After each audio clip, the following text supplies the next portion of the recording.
You love the idea of a housewife cleaning routine. Sounds like it'll help you keep everything in perfect order and condition at all times. However, your house has never had a cleaning routine before. Everybody has to start somewhere. So how do you begin without wanting to tear your hair out or send your husband and children away for at least 2 weeks while you get caught up?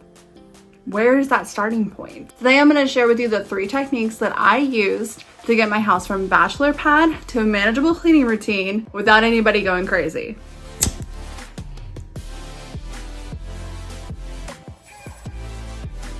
There are a lot of really well-established cleaning routines out there, and all of them have a lot of variations. A lot of them have daily tasks, hourly tasks, weekly tasks, and things of that nature that are designed to help you upkeep your house. The thing that a lot of those are missing is they're really good to implement into an already clean house to maintain where it's at. If your house isn't ready for that daily swiping of the toilet, you have to start somewhere. Oftentimes that means that you're dealing with a lot of clutter and deep cleaning and practicing routines that you've not done before. So going from a place of overwhelm to being able to upkeep it regularly is a transitionary period where you have to allow yourself a lot of grace. And for some people, you have to go really slow. Some people will thrive just jumping right in, getting everything done and calling it a week and then being able to upkeep it. If you have any sort of mental health disorder, ADHD, forgetfulness, job, children, husband, any of those things,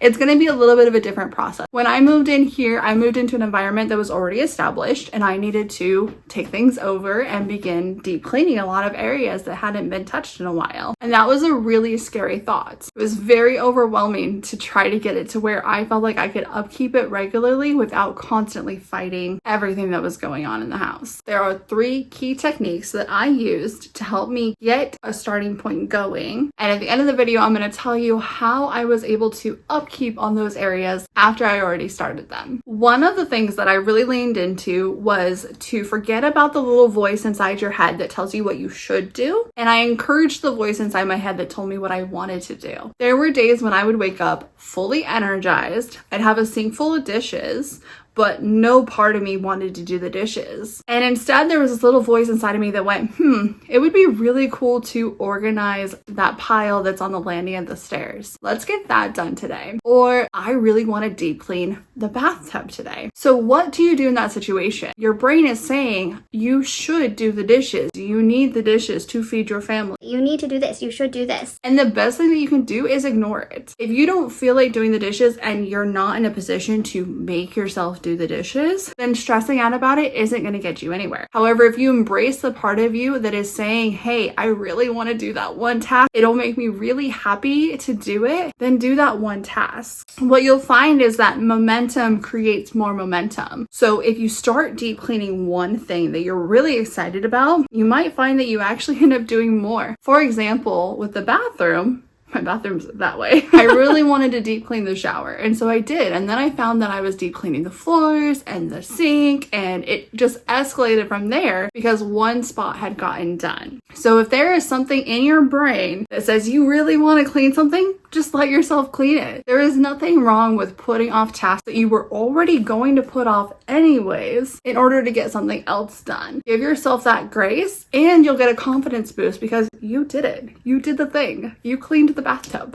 Keep that in mind the next time that you're thinking about your day or what you're going to get done. If you have something that you really want to do and you have the energy to do it, even if it's not something you should do, get it done. You'll feel really good about it afterwards. The second technique that I used a lot was pleasing my family members, pleasing my partner. So anytime that I noticed something was difficult for my partner or there were obstructions in the way or I just wanted to make his life easier, I had a lot more motivation to work on that space and make it a better environment for him. As a housewife and a people pleaser, I find that doing things for other people is so much easier than doing things for myself. The dishes can sit in the sink as long as I'm making my partner's life easier. So a lot of times if you lean into that motivation of, oh, I'm noticing that you're having a problem with this, let me be the one to fix that for you, whether this is for your children or your husband or your partner, whoever it's for, being a caretaker and a good steward of what they need can oftentimes give you a starting point that you didn't know you would have. Before I share the last technique with you guys, go ahead and like this video if you're getting value out of it so far. The third technique that I used, if I didn't have any situations come up throughout the week that were something I really wanted to clean or something that really needed to be done in order to please somebody else, was to make sure that I was doing one deep cleaning project a week. So some weeks are really low energy, and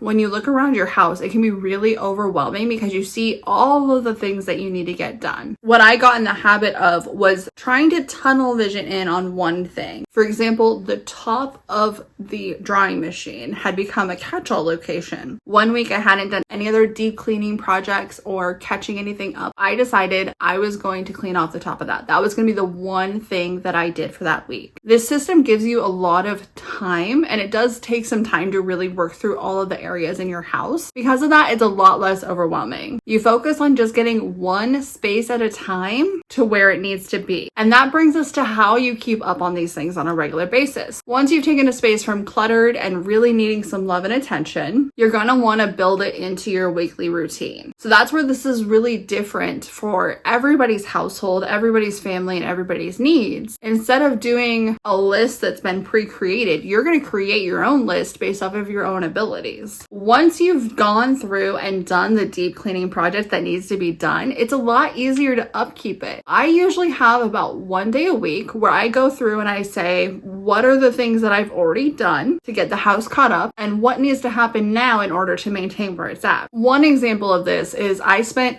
all day cleaning the stairs. So that was scrubbing the banister, getting the dog hair off, vacuuming, all of the fun stuff that happens with stairs because they hadn't been done in probably a year or more. And I spent a good chunk of my day putting a lot of time, effort, and energy into that. Now that it's already done though, it's in my weekly routine for my house that I will vacuum the stairs and wipe down the banister in order to keep it nice and clean and organized. So just to recap, we're going to do one deep cleaning project every single week until we get our house caught up. As we're doing those projects, we're going to add that space to our weekly task list to make sure that we're keeping up on that space. The 3 techniques that you can use to help be less overwhelmed and get yourself started. Any area that you really want to do, any area that a loved one needs you to do, or just picking one tunnel vision area to get done. Another really cool thing about utilizing these techniques is that even if you have a really bad mental health day or a very low energy week or 2 or 3 like I just got done having, when you come back to the task that you've already done the deep cleaning and the decluttering on, you're going to find that it takes you no time at all to catch them back up. It's not years of things that need to be done now. It's only a couple weeks, maybe a couple months. And even that is way more manageable than starting from the very ground level. So once you get those tasks done, even if you need to take a break from doing them every single week, and as you're building your weekly list, you're going to have a much easier time being able to give yourself the allowance and the grace and being kind to yourself when you need to take some extra time. I promise you're going to feel a lot better once you start getting a handle on all of those areas that are stressing you out. Thank you so much for joining me this week, and I hope you found some value out of today. Leave me a comment down below. What are some of the techniques that you have found helpful to get motivated and less overwhelmed to take your house from